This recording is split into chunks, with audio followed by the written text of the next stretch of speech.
Ready for the example? Here we go. I'm gonna give you a pretty robust example to begin with. Not to scare you or anything, but I want to show you the full extent of this procedure. And I want to show you that even for molecules that look very ugly and complex, as long as you follow the steps, much like with anything else, you can definitely break this down into smaller, simpler, easy to digest portions. So the first thing that you have to do is look for the longest chain present in your molecule.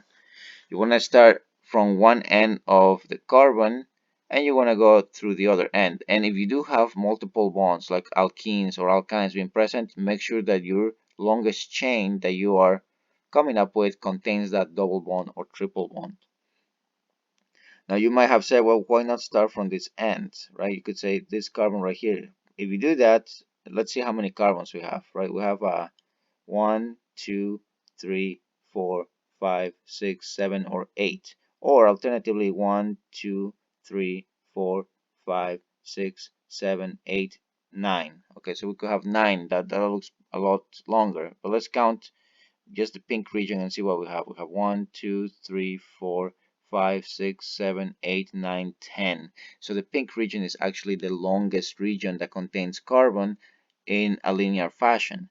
And then everything else sticking out of it is going to be what we call substituents. And you could do the same count for this thing. 1, 2, 3, 4, 5, 6, 7, 8. 1, 2, 3, 4, 5, 6, 7, 8, 9. Everything is smaller in content, right? So the pink region is in fact the longest region. And moreover, for the last two that I was kind of looking at, they didn't even include the double bond. So if you include the double bond, you have 1, 2, 3, 4, 5, 6. It's even smaller, right? So definitely go looking for the longest chain that contains your alkane. That's going to be the parent molecule name. And since this one has 10 carbons altogether, we are looking at dec as the prefix.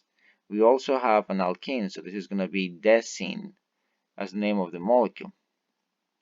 All right, now the other thing that I'm kind of depicting right here is that you have to number the carbons, right? If you start from the top carbon here and work your way to the other end, what's going to happen is that the point where the double bond begins is carbon 8, here depicted in red.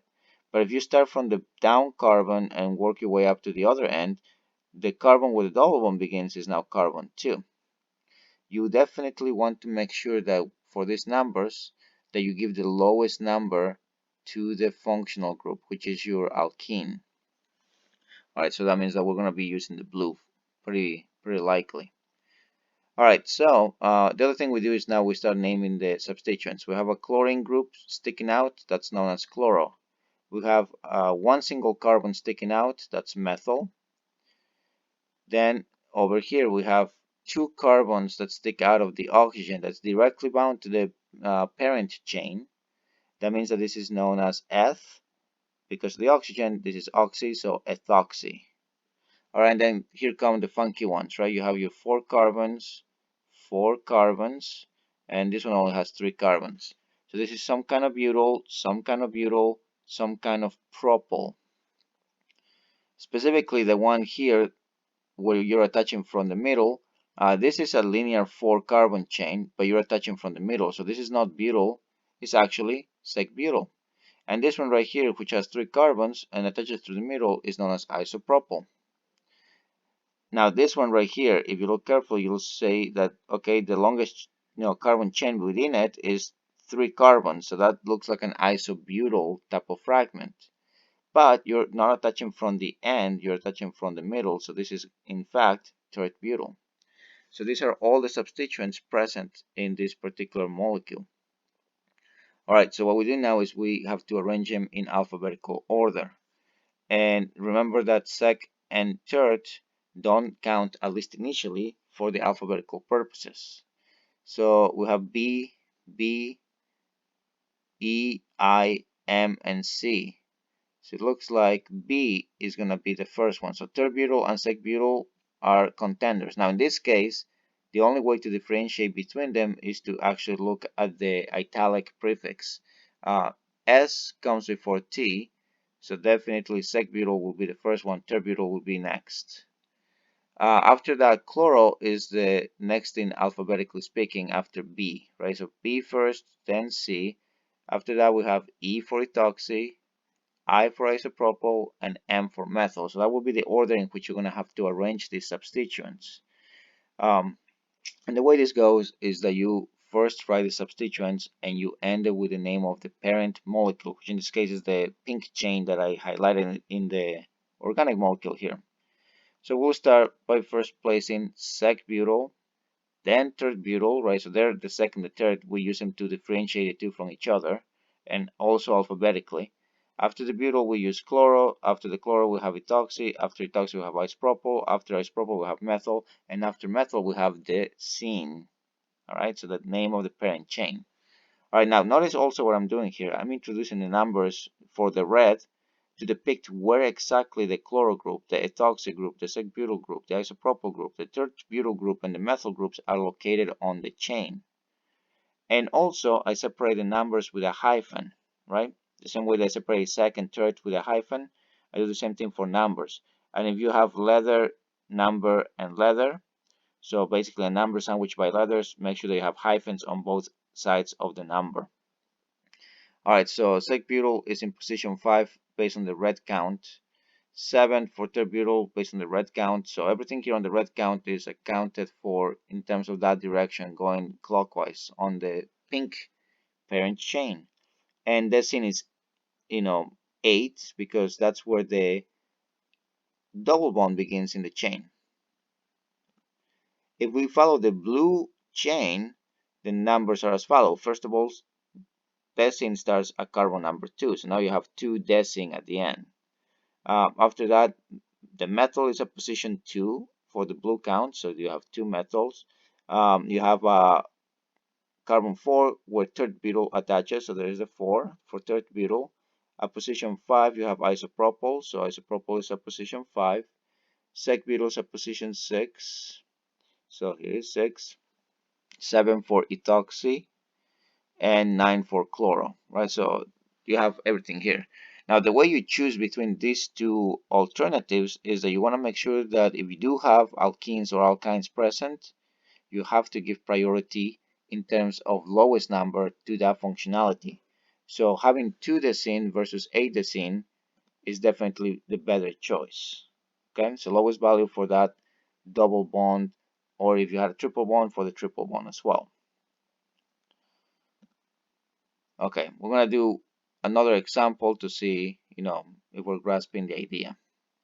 Okay, kind of similar molecule, but you'll notice right here is that we are missing any double bonds or triple bonds.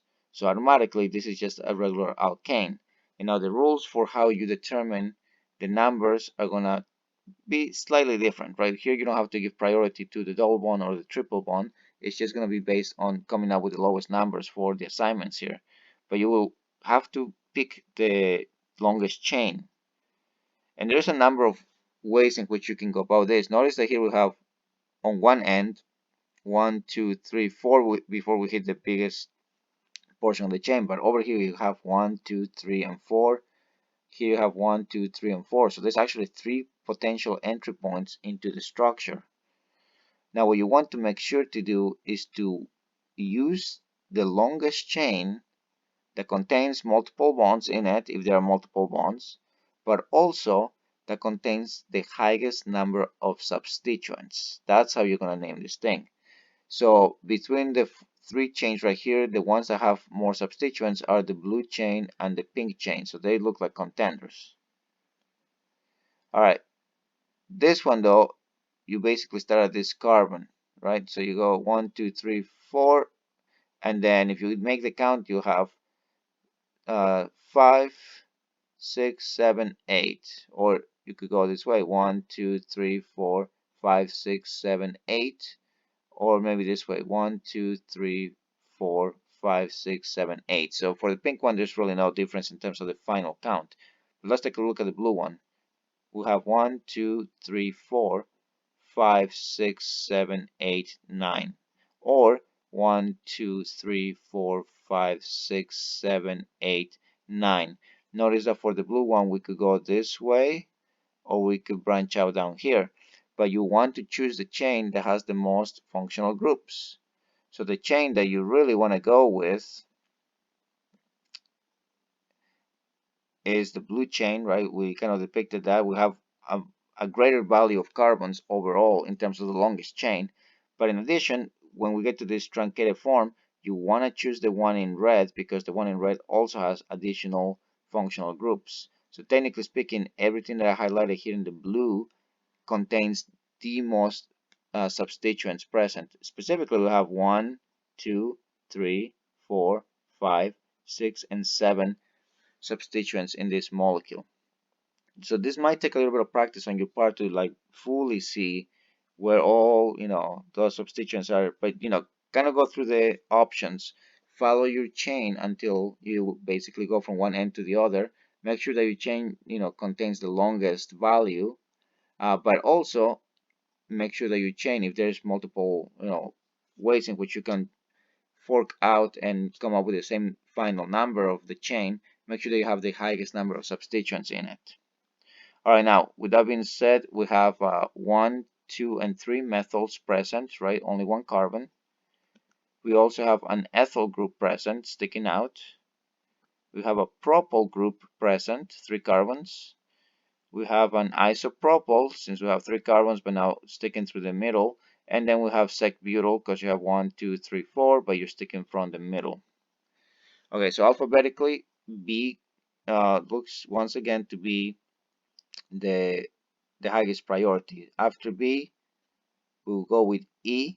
After E, we go with I. After I, we go with M. And after M, we go with propyl. So that will be the particular order. And if we go from top to bottom, the order will be 1, 2, 3, 3 for methyl, and 8 for methyl. Notice that we have 3 methyls here. So we're going to have to use some prefixes as well. So if you have 3 methyls, you have to use the prefix tri. If you had 4 methyls, you use the prefix tetra. If you had 5, you have penta. If you had 2, you use the prefix di, etc., etc. But once again, in alphabetical order, butyl first, right? Don't count the sec, count the butyl, followed by ethyl, followed by isopropyl, followed by methyl, followed by propyl. And at the end, you end up with the name of the molecule, which this has 9 carbons overall, so this is nonane.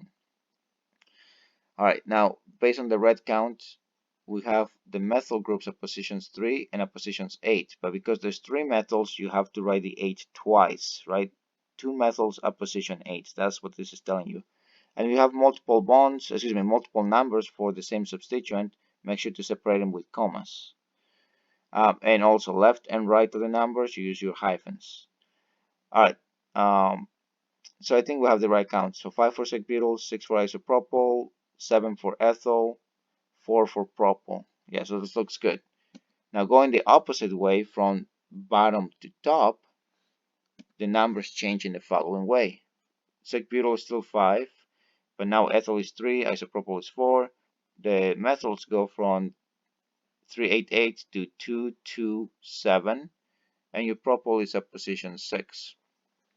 Alright, so here since you don't have functional groups like alkenes or alkynes, you don't have to give preference to those things. The way this goes now is that you want to make sure that you have the least number for as many of the substituents as possible. So usually I just compare this from top to bottom, and I say 5 and 5, there's no difference there.